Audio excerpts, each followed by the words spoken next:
राइबोटाइपिंग की डेफिनेशन, इसमें कौन सा आरएनए कौन सा डीएनए क्या यूज़ करते हैं, उसकी डिटेलिंग, उसकी जो किस चीज़ पे वो बेस्ड है और किस पर्पस के लिए यूज़ करते हैं, क्या प्रोसीजर है, क्या एडवांटेजेस है, क्या डिसएडवांटेजेस है, इसके कितने टाइप है जैसे कि कन्वेंशनल और ऑटोमेटेड, उसके बाद कितने टाइप से इसको यूज़ कर सकते हैं, ये यूजली प्रेफरेबल है या नहीं है। तो इस वीडियो में हम इन सब चीज़ों के बारे में बात करने वाले हैं। तो ये जो राइबोटाइपिंग है वो जीनोम फिंगरप्रिंटिंग के अंदर आता है। बेसिकली ये एक टेक्निक है जो यूज की जाती है बैक्टीरिया की आइडेंटिफिकेशन के लिए या उसकी क्लासिफिकेशन के लिए। तो आज इस वीडियो में हम इस टॉपिक को डिस्कस करेंगे। तो वीडियो स्टार्ट करने से पहले मैं आप सबको बताना चाहती हूँ, मेरा नाम प्राची है और मैं आप सबका अपने चैनल रिवीजन तरीका में स्वागत करती हूँ। तो स्टार्ट करते हैं। जैसा कि मैंने आपको बताया, राइबोटाइपिंग एक टेक्निक है जो कि बैक्टीरिया की क्लासिफिकेशन या उसकी आइडेंटिफिकेशन के लिए यूज़ की जाती है। तो मैं अभी बोर्ड का यूज़ नहीं कर पा रही हूँ क्योंकि कुछ प्रॉब्लम है, बोर्ड को मैं कहाँ फिक्स करूँ वही नहीं समझ आ रहा है, लाइटिंग की प्रॉब्लम आ रही है। तो हम नोट्स को साइड में लगा के उस चीज़ से ही पढ़ेंगे।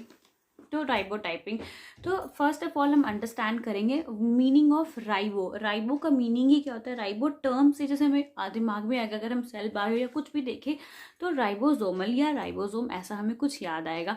तो यहाँ पे राइबो को हम डिफाइन करेंगे एज अ राइबोसोमल आरएनए या राइबोसोमल डीएनए।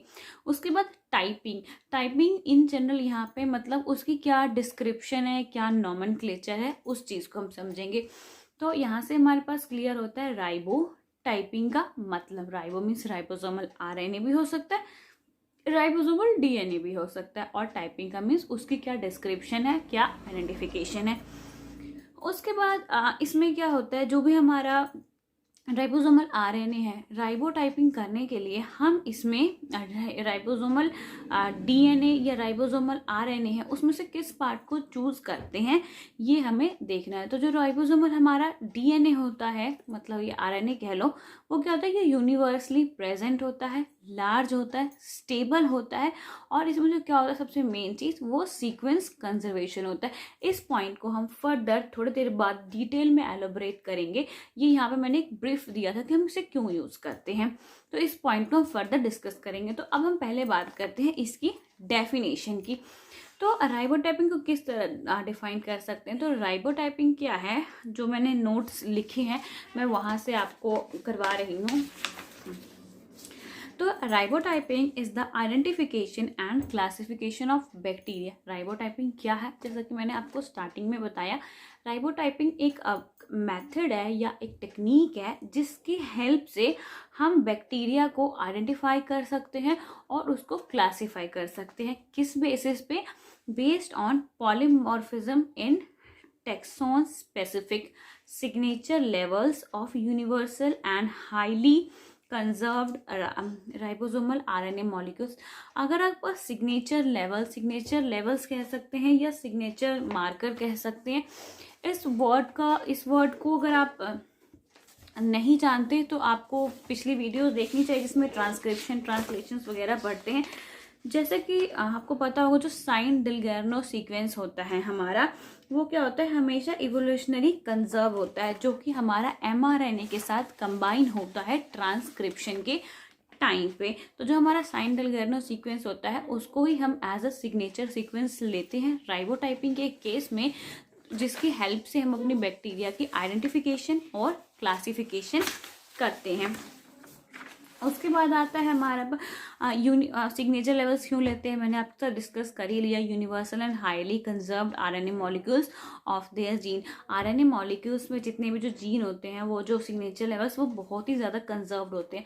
यहाँ पे कंजर्व का मतलब ये होता है कि विथ टाइम विथ एवोल्यूशन वो जाके चेंज नहीं होते हैं। उसके बाद इनके पास एक सीक्वेंस होता है जो कि 3 प्राइम से 5 प्राइम पे जाता है, और उसमें सबसे पहले प्रमोटर सीक्वेंस लगा होता है। उसके बाद 16S होता है, 23S होता है, 5S होता है, और एक टर्मिनेटर सीक्वेंस होता है। तो इस तरह का वो डायग्राम होता है। उसके बाद आता है कि मतलब अब जो ये आप किस किस प्रोसीजर से, कितने टाइप से हम राइबोटाइपिंग को परफॉर्म कर सकते हैं। तो राइबोटाइपिंग बेसिकली 2 मेथड से परफॉर्म होता है, जो कि हमारा कन्वेंशनल और ऑटोमेटेड राइबोटाइपिंग होता है। तो कन्वेंशनल राइबोटाइपिंग में क्या होता है, कन्वेंशनल राइबोटाइपिंग को हम परफॉर्म किस तरह से करते हैं। सबसे पहले क्या करते हैं, हम अपनी एक सिंगल कॉलोनी को पिक कर लेते हैं अपने अगार प्लेट से।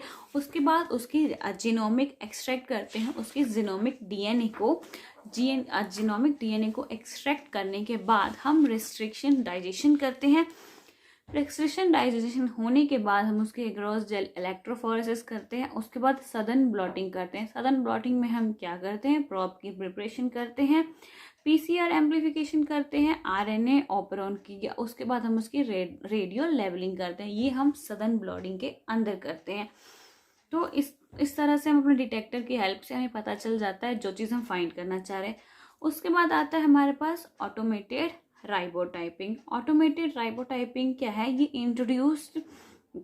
इंट्रोड्यूस करवाया गया था ड्यूपटन, जैसे कि मैं आपको बताया, मैं प्रोनाउंशिएट बहुत चीज़ें नहीं कर पाती हूँ, ड्यूपटन क्वालिंको, QUALICON, क्वालिकॉन। ये कब हुआ था, 1995 में। तो ये जो मेथड है हमारा ऑटोमेटेड राइबोटाइपिंग का, ये बहुत ही ज़्यादा कन्वीनियंट है और फास्ट है। बट इसमें क्या होता है, ये जो ऑटोमेटेड राइबोटाइपिंग है, ये स्टार्टिंग का थोड़ा सा प्रोसेस तो अलग होता है, बट जाके वो फर्दर कन्वेंशनल राइबोटाइपिंग में कन्वर्ट हो जाता है। तो करते इसमें क्या होता है, एक सिंगल कॉलोनी बैक्टीरिया का लिया जाता है और उसके बाद उसको लाइसिन बफर में डाला जाता है। वहाँ पे क्या हुआ था, एक सिंगल कॉलोनी हमने ली थी और उसकी जीनोमिक डीएनए एक्सट्रैक्ट की थी, उसका तो उसकी रिस्ट्रिक्शन डाइजेशन की थी। यहाँ पे हमने एक सिंगल कॉलोनी ली है बैक्टीरिया की और उसको लाइसिन बफर में सस्पेंड कर दिया है। उसके बाद जितनी भी प्रोसेस होती है हमारी, ये कन्वेंशनल की जैसे सेम हो जाती है। उसके बाद आता है हमारा एडवांटेजेस राइबोटाइपिंग का क्या होता है। एडवांटेज राइबोटाइपिंग का क्या है कि ये एक फुल्ली ऑटोमेटेड प्रोसीजर है, इसमें बहुत ही ज़्यादा लेस लेबर होता है और ये एक स्टैंडर्डाइज मेथड है। डिसएडवांटेज क्या है, एक्सपेंसिव है। एक्सपेंसिव होने का ये मतलब है कि इसमें बहुत ही ज़्यादा जो इक्विपमेंट यूज़ होती है वो बहुत ज़्यादा स्टराइल होनी चाहिए और बहुत ही ज़्यादा इक्विपमेंट्स कॉस्टली होती है। उसके बाद आता है हमारा, अब ये ज़्यादा प्रेफरेबल कहाँ पे होती है राइबोटाइपिंग, ये लेबोरेटरी वर्क्स में ही ज़्यादा प्रेफरेबल होती है। तो इसके साथ हमारा राइबोटाइपिंग तो ख़त्म हो जाता है। राइबोटाइपिंग यही होता है। तो मेनली अब राइबोटाइपिंग में क्वेश्चन आता है कि इसमें हम सिलेक्शन करते हैं 16S rRNA की, हम यहाँ पे 23S और 5S rRNA को यूज़ नहीं करते हैं। तो हमें ये फाइंड आउट करना है कि हम अपना 16S rRNA को ही क्यों यूज़ करते हैं राइबोटाइपिंग पर्पसेस के लिए, या बैक्टीरिया की क्लासिफिकेशन और उसकी आइडेंटिफिकेशन के लिए।